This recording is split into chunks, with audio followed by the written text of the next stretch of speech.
पलायन रोको नौकरी दो यात्रा ने सहरसा में अपनी 11वीं यात्रा के रूप में पदयात्रा की। यह यात्रा भीतिहरवा गांधी आश्रम से शुरू हुई और सुबह 8:30 बजे वनगांव में ध्वजारोहण के साथ शुरू हुई। पदयात्रा नेताजी सुभाष चंद्र बोस चौक से शुरू होकर मीर चौक, महावीर चौक, डीबी रोड, शंकर चौक और समाहरणालय से गुजरी। इस यात्रा के दौरान कन्हैया कुमार ने महिषी के प्रसिद्ध मंदिर में पूजा अर्चना की। पदयात्रा के रास्ते में युवाओं ने बड़ी संख्या में भाग लिया और समर्थन दिया। जगह जगह गाजे बाजे के साथ घोड़े पर सवार युवाओं ने पदयात्रा को यादगार बनाया। दोपहर में कांग्रेस जिला कार्यालय में एक प्रेस कॉन्फ्रेंस आयोजित की गई, जहां मखाना किसानों, कोशी पीड़ित विकास प्राधिकरण के पुनर्गठन और युवाओं को सम्मानजनक रोजगार की मांग की गई। मखाना किसान सिंघेसर मुखिया ने कहा कि वे मेहनत और पूंजी लगाकर मखाना की खेती करते हैं, लेकिन उन्हें लागत की कीमत भी नहीं मिलती। कोशी पीड़ित विकास प्राधिकरण के महादेव कुमार यादव ने कहा कि वे बाढ़ के कारण महीनों तक पीड़ित रहते हैं और पहले उन्हें नौकरी में आरक्षण मिलता था, लेकिन अब नहीं मिलता। कन्हैया कुमार ने कहा कि यह पदयात्रा कांग्रेस की नहीं बल्कि बिहार के युवाओं की है, जो रोजगार की मांग कर रहे हैं। उन्होंने कहा कि बिहार सरकार सुशासन की बजाय पलायन की सरकार है। रिपोर्ट राजा कुमार। बने रही न्यूज़ 18 इंडिया एच के साथ।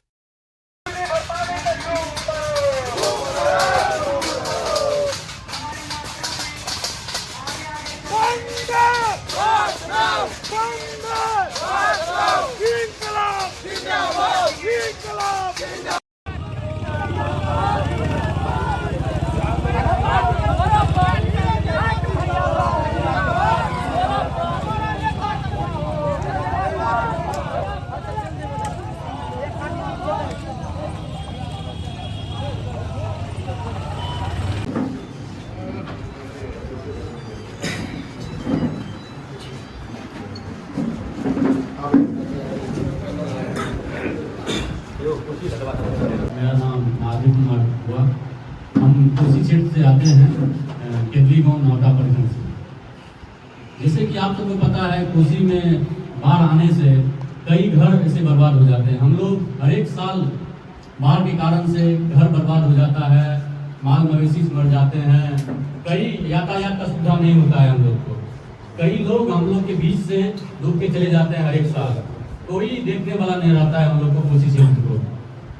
हम लोग जैसे पहले कुछ बता रहा था, जो श्री लासन चौधरी जी के टाइम में कोसी परिवार गठन किया गया था, जिसमें कोसी क्षेत्रवासी को 15% आरक्षण दिया गया था, जिससे अभी तो हमारे कोसी क्षेत्र में ना एक कॉलेज है, कई जगह पे देखते हैं ऐसे मतलब तजगौर में अभी भी तजगौर में हम लोग को पढ़ाया जाता है। शिक्षा का व्यवस्था पूरी तरह से चौपट है हम लोग के यहाँ। बहुत बहुत धन्यवाद। हमारे बाद पंचायत हुआ, मैसी प्रखंड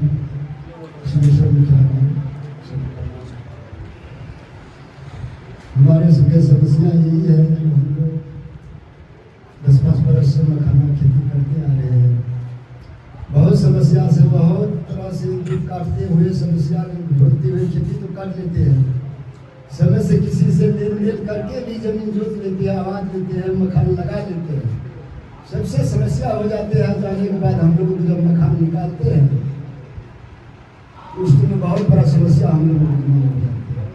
मखाना बिकते नहीं है। कभी ऐसा होता है जो 10,000 में बिक गया तो कल के दिन में फिर 5,000 हो गया। ऐसी समस्या होता है, कभी 20,000 में बिक जाते हैं, कभी 2-4,000 में बिक जाते हैं। और हमारे नेशनल लीडर हैं और लोग के भविष्य में है। तो लेकिन एक बात हम आपके माध्यम से मैं चर्चा कर रहा था और इनके सामने इसलिए लाना चाहता हूँ कि कोसी पीड़ित की बात उठ गई। मखाना की खेती की भी लोग 2-4 किसान ऐसे हुए कि 2 साल पहले सुसाइड भी कर दिए थे। इसको भी इसी तरह से हमने रोका था, हो रहा था, बोले हिम्मत रखो फिर आगे कुछ हो। एक चीज़ बहुत बड़ा इशू है, कोसी बीच में गए थे कि हमारा जमीन है। अभी जो बच्चा ने उठाया कोसी पीड़ित विकास प्राधिकरण, हमको उसमें मालगुजारी नहीं लगता था, एक शेष लगता था। अब सरकार पूरा शेष लेती है, पूरा मालगुजारी लेती है। हमारी जमीन है लेकिन हम उसका बालू नहीं काट सकते। इस बालू का कोई उपयोग नहीं है। आप लोग भी जानते हैं कि कोसी के बालू से न तो घर का कुछ ये होता है, लेकिन जब कोसी में लोग घर बनाते हैं तो उसको घर ऊँचा करना पड़ता है।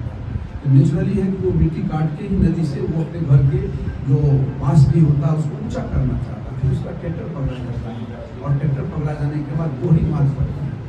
एक खनन विभाग की जो केस करके मुकदमा करके शोषण करते हैं। दूसरा जो आजकल हो गया बिहार में भ्रष्टाचार, हर में सरकार में समस्या और पुलिस दोनों तरफ से ट्रैक्टर सीज कर लिया, किसान पर केस करता है धमकी दे करके।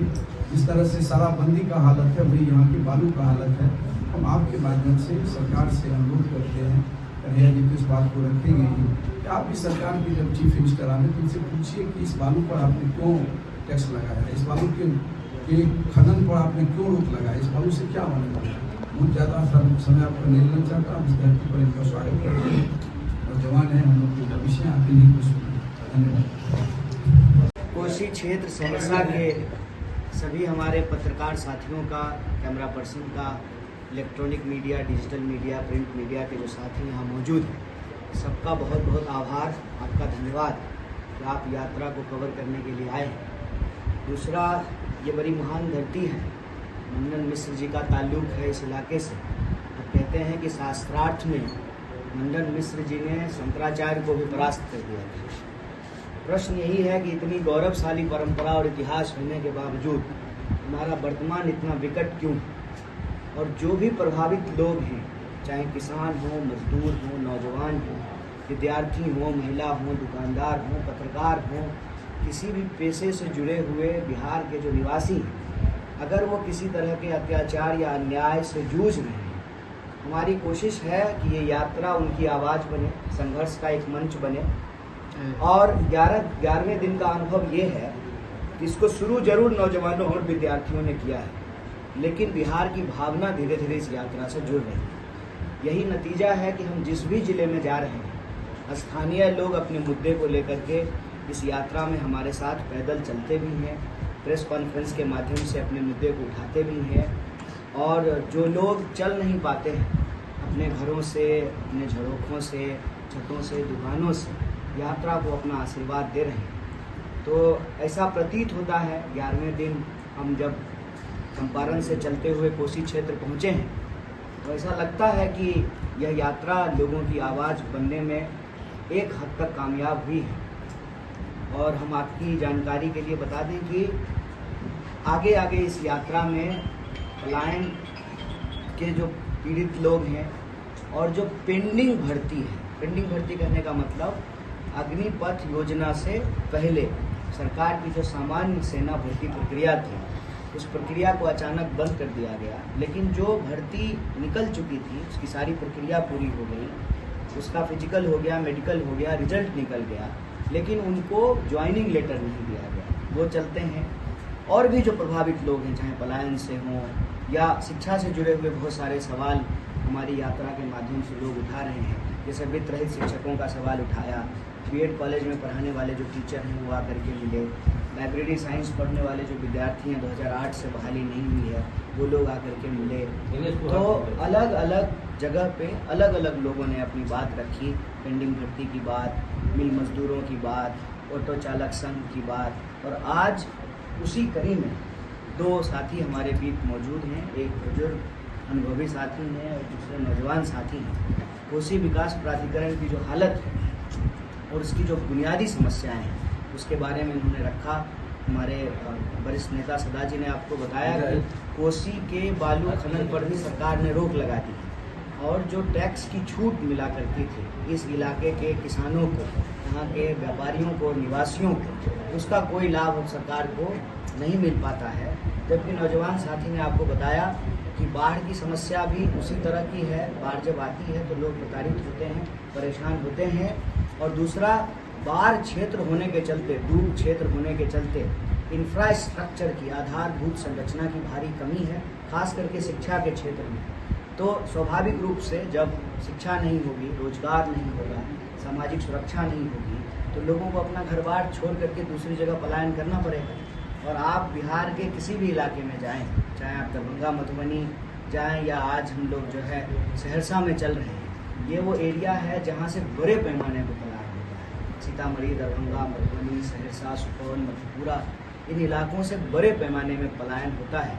और ये पलायन जो है वो इच्छा से नहीं होता, मजबूरी में। और कल रात जो है हमारी यात्रा जब प्रवेश कर रही थी सहरसा डिस्ट्रिक्ट की सीमा में, तो हम लोग जो है महिषी में रुके। आज सुबह जो है मंदिर गए थे और कल जो है वो जो बाबा कुटीर है वहाँ पर थे। बनगांव में जो है भगवती स्थान और लालू प्रसाद यादव इस बिहार पे राज कर रहे हैं। आप वैचारिक हैं, संघर्षशील हैं, और जो विकल्प दिख रहा है इस समय, जनता से बात करें तो वो तेजस्वी जी का नाम लेते हैं। आप मुखर होकर के वो पूरी जो एक पृष्ठभूमि है उस पर आप प्रतिक्रिया देते हुए नहीं दिखाई देते हैं, या आपके विपक्षी कहते हैं, क्या कहेंगे आप? देखिए, कहने को तो हर कोई कुछ ना कुछ कहेगा ही, क्योंकि मेरी अपनी एक विचारधारा है। मैं एक पार्टी से जुड़ा हुआ हूँ, उस पार्टी का अपना एक इतिहास है, उस पार्टी की अपनी संस्कृति परंपरा है, उसकी अपनी विचारधारा है। तो स्वाभाविक रूप से जो उससे असहमत होंगे उस पर सवाल उठाएंगे। और हमारी विचारधारा, हमारी पार्टी की विचारधारा हमको यही सिखाता है, लेट्स एग्री टू डिसएग्री। सहमत और असहमत का अधिकार लोकतंत्र में सबके पास सुरक्षित है। तो विपक्ष जो कहना चाहते हैं वो कहें, और हम उसको सफाई में नहीं, बस एक स्थिति स्पष्ट करना चाहते हैं कि यह यात्रा एक जो है महान और चुनौतीपूर्ण उद्देश्य लेकर के चल रही है। तो इसमें हमारे दिमाग में कोई इफ़ और बट नहीं है। हमें आता नहीं ना मोहतरम को मोहतरम कहना, किसी को ज़्यादा किसी को कम कहना। हम किसी भी सरकार, किसी भी पार्टी या विचारधारा पे उंगली नहीं उठा रहे। हम सिर्फ ये सवाल पूछ रहे हैं कि हर विचारधारा, हर पार्टी, हर जाति, हर धर्म, हर क्षेत्र का लोग यह स्वीकार कर रहा है कि बिहार में पलायन एक बहुत बड़ी समस्या है। अगर हर कोई स्वीकार कर रहा है तो फिर इस पर सामूहिक प्रयास क्यों नहीं हो रहा है? कि अभी जो हमने शुरुआत की है ये यहाँ रुकने वाली है नहीं। कल को हम भी चुनाव लड़ेंगे। हम भी चुनाव लड़ने का मतलब हमारी पार्टी चुनाव लड़ेगी। हम एनजीओ तो नहीं है ना, चुनाव तो लड़ेंगे। तो हमारी पार्टी भी मजबूर हो, समझिए इस बात कि घोषणा पत्र में, चुनावी एजेंडे में इस सवाल को सबसे प्रमुखता से रखा जाए। तुम और हम कहते पहले आप में जो है ट्रेन ही ना छूट जाए, तो हम ही लोग ये शुरुआत कर दें। फिर जो है जब जिस हम महागठबंधन में रहेंगे, सहयोगी दल भी उस सवाल को उठाएं, फिर विपक्ष भी उस सवाल को उठाए। और मैं एक उदाहरण आपको देता हूँ। कई बार ना जरूरी चीज़ पर साहसपूर्ण तरीके से बोलने की ज़रूरत होती है। कोई एक बोलना शुरू करता है, धीरे धीरे पूरा समाज उस पर बात करने लगता है। मैं एक उदाहरण आपको दे देता हूँ। सबसे पहले महिलाओं को नगद डायरेक्ट कैश देने का प्लान कांग्रेस पार्टी मध्य प्रदेश में घोषणा की। उसका दबाव ये हुआ कि शिवराज जी की सरकार थी, शिवराज जी चूँकि सरकार में थे, इमीडिएटली उन्होंने उसको इम्प्लीमेंट कर दिया। अभी वो परिपाटी बनी है राजनीति की कि हर चुनाव में इस बात की घोषणा होती है कि महिलाओं को कितना नगद डायरेक्ट ट्रांसफ़र किया जाए। राजनीति में कई बार नकारात्मकता को छोड़ करके एक सकारात्मक पहल करने की जरूरत होती है। 14 करोड़ हमारा पॉपुलेशन है। हम पूरे देश में जा कर के जो है अपना श्रम दे रहे हैं और हर तरह का काम कर रहे हैं। उस डिस्ट्रिक्ट का डीएम भी बिहारी है और वहाँ का ठेला चलाने वाला भी बिहारी है। तो स्किल की कोई कमी है नहीं। इतिहास उठा करके देख लीजिए। अभी हमने कहा कि सहरसा का कितना गौरवशाली इतिहास है। शंकराचार्य को ही मंडन मिश्र जी ने परास्त कर दिया था शास्त्रार्थ में। तो न ज्ञान की कमी है, न स्किल की कमी है, न इतिहास से जो है प्रेरणा की कोई कमी है। तो हम आज इस स्थिति में फंसे हुए क्यों हैं? फंसे हुए इसलिए हैं कि राजनीति का विमर्श नकारात्मक हो गया। उस राजनीति के विमर्श को सकारात्मक दिशा में ले जाने की कोशिश है। और इस पर बोलेगा कौन? जो प्रभावित होगा। वो क्यों बोलेगा? जिसको राजनीतिक नकारात्मक राजनीति से लाभ होगा वो नकारात्मक राजनीति करेगा, वो ध्रुवीकरण की राजनीति करेगा, वो नफरत की राजनीति करेगा, क्योंकि उसी से जो है वोट के कैलकुलेशन में वो चुनाव जीत रहा है। लेकिन समाज का इससे भला नहीं है। हकीकत ये है कि सरकार का, आपने एक आंकड़ा बताया 3000 से कम, मैं दूसरा आंकड़ा बताता हूँ। मात्र 7% लोग बिहार में ग्रेजुएट हैं। हर घंटे किसी ना किसी महिला का एब्डक्शन हो रहा है, उसके साथ जो है ना क्राइम हो रहा है, अपराध हो रहा है। और कल या परसों एक पत्रकार ने हमको कहा कि बिहार में रेवेन्यू नहीं है तो आप कीजिएगा कैसे। मुझे बहुत अजीब लगा। देखिए कि कैसा साइकी हमारा बना दिया गया है कि बिहार में कुछ है ही नहीं। और उसी सवाल का जवाब देते हुए हमने कहा कि पेट्रोल से प्यास तो नहीं बुझेगी। हर किसी को पेट्रोल से प्यास सिर्फ और सिर्फ अंबानी और अदानी की बुझ सकती है। आम लोगों की प्यास तो पानी से ही बुझेगी। हमारे पास पानी का इतना बड़ा सोर्स है कि बाढ़ विभीषिका बनी हुई है। अभी इन्होंने कहा ना, पानी की कमी नहीं है, पानी की अधिकता। तो पानी जब इतना बड़ा रिसोर्स है तो आप कैसे कहते हैं कि बिहार के पास रिसोर्स नहीं है? दूसरा, 90% और सुपर फूड है मखान। 90% मखान जो है वो भारत जो है सिर्फ बिहार में प्रोड्यूस हो रहा है। यहाँ जो है गन्ना में हम बहुत आगे थे, मक्का में हम बहुत आगे थे। तो इसका मतलब ये कि हमारे पास एग्रेडियन प्रोडक्ट है, मतलब पानी है, खाना है। और सबसे बड़ी शक्ति क्या होती है? पहाड़ काट करके दशरथ मांझी ने ही तो रास्ता बनाया, श्रम।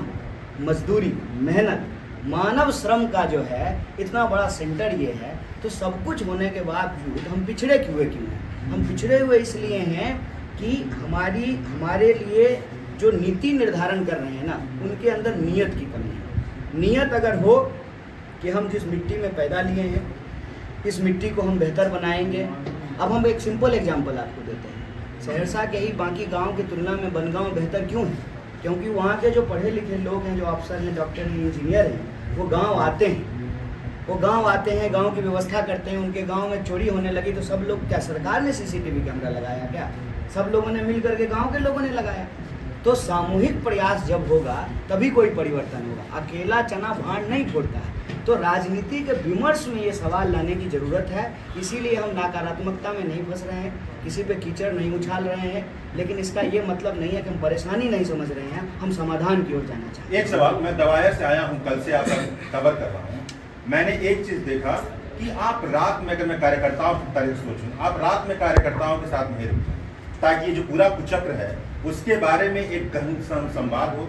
और दूसरा ये मैंने देखा कि इस पूरी यात्रा में महिलाएं बिल्कुल नहीं। ये बात मैं स्वीकार करता हूँ कि महिलाओं का पार्टिसिपेशन संख्या के आधार पे जितनी होनी चाहिए, आधी आबादी हैं वो, लेकिन आधी आबादी के तौर पे जो है वो हमारे साथ पदयात्रा में नहीं चलती है। वो आते हैं, थोड़ी देर के बाद चले जाते हैं, प्रेस कॉन्फ्रेंस में आके अपनी बात रखते हैं, या ऑफिस में जहाँ यात्रा का विश्राम होता है उस जगह पे आकर के मिलते जुलते हैं, संवाद करते हैं। लेकिन लगातार महिलाएं नहीं चल पाती हैं। और ये बात मैं जो है भारी मन से लेकिन ये स्वीकार करता हूँ कि राजनीति का स्पेस बहुत मर्दवादी है, बहुत मस्कुलिन स्पेस है।